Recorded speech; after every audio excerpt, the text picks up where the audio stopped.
Hello everybody, today I'm here to talk to you about the book of Lamentations. It's one of those books when you hear the name you think, oh my goodness, it's going to be depressing, it's going to be sad, it's just full of people crying and moaning, and you know what, you're a little bit right, but for good reason, as we're going to find out through the course of my few minutes I've got with you. So, what is the book of Lamentations? And well, it's 5 poems. It's a very short book. It's only got 5 chapters, and it's split into 5 poems by an unknown author, but actually some scholars think that it could have been Jeremiah, because through all of the events that happen, Jeremiah was also there. So we think it might have been him.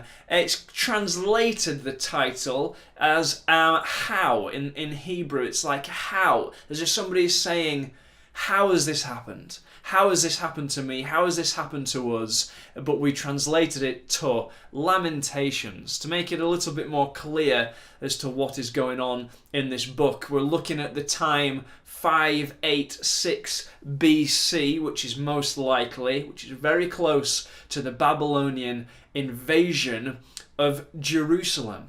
This book is a little bit of a memorial. It's a writing, a bit like a memorial, to somebody who is writing about what has happened in the past and all the devastation that came with the Babylonian invasion of Jerusalem and the Babylonian exile. There's lots of confusion in this book, because Jerusalem was the land that God had promised to Abraham. So what's going on?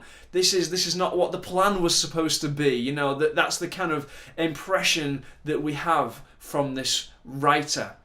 Everything was supposed to be perfect, and it's said to be the most devastating moment for Israel up until this point. And these kind of poems that we find in the book of Lamentations, we also find similar things like it, as you've probably heard in our series, in Psalms and in Job as well. There's a couple of purposes to these poems and a couple of purposes to this book, because sometimes we think, well, why do we have this? What is it for? And the first one is, it's sort of a form of protest. It's almost like the writer wants to draw attention from God and draw attention from the people about all of these horrible things that have happened in the Babylonian exile. And the writer uses these poems as a way to process all of these emotions that they have had throughout this situation.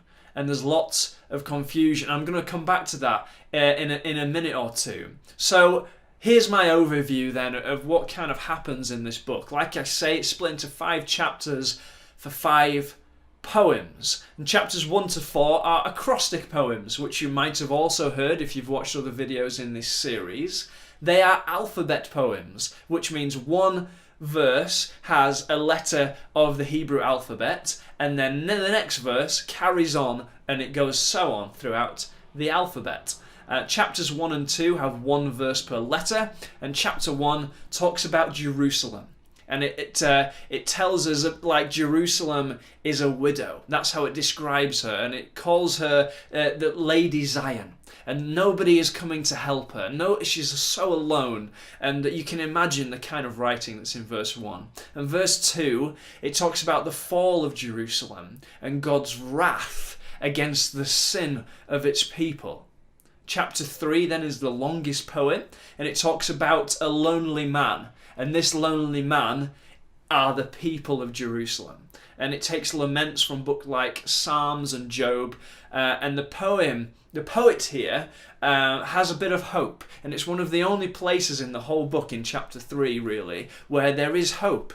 And the writer says, because God is faithful when we're disobedient, we've got a little bit of hope, because he's going to be faithful when we are obedient as well.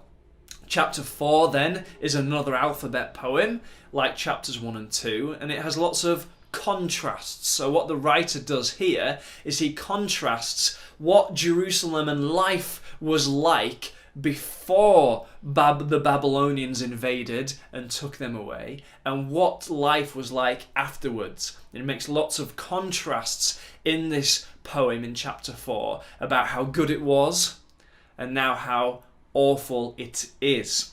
It's very interesting, well worth a read. In chapter 5 then, the last chapter, there's no alphabet poem for this one, it's just poetry. And it's almost like the writer has gone into a time when he can't even structure poems anymore. He's just lamenting. And he's asking God for mercy. He's pleading with God for mercy and for him not to ignore the suffering of his people. And it lists all different kinds of people who are suffering. And you're left wondering at the end of the book, after chapter 5, could there be any other way for this person, this writer, to describe suffering? And it's just such depressing writing to read. Not for the reader, but you feel the person's anguish through this writing. It's a very, very interesting book to read. It's clear to see that God's people are not meant and they're not asked to suffer in silence, as we would say, but actually to pour out their cries to God. And I'm going to talk about that in a minute, because I've got a verse for you now. I've got a key verse through this book, and it comes from the bit of hope in chapter 3, which I think was probably a good idea, wasn't it? It says this in chapter 3, verse 25, "The Lord is good to those whose hope is in him, to those who seek him." And this book is full of images relating to what happens when we disobey God. We know that. And then there's only a few verses, as I said before, dedicated to the hope that comes from God.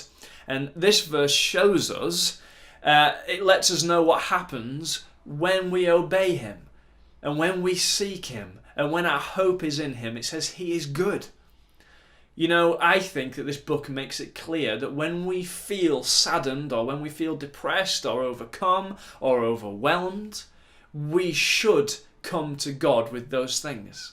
Sometimes we feel like we can't, don't we? Sometimes we feel like we can only come to God when we have this mask of happiness and thankfulness and praise, and actually it doesn't say that. And this book is one of many books, or a few books in the Old Testament at least, that's a model for us. Because actually we should come to God with those things. We should come to God with our confusion. We should come to God when we feel overwhelmed and overcome and maybe depressed. It's a model to us. Just like my verse, though, it is a glimmer of hope in this book of Lamentations, so we too need to remember that there's always hope.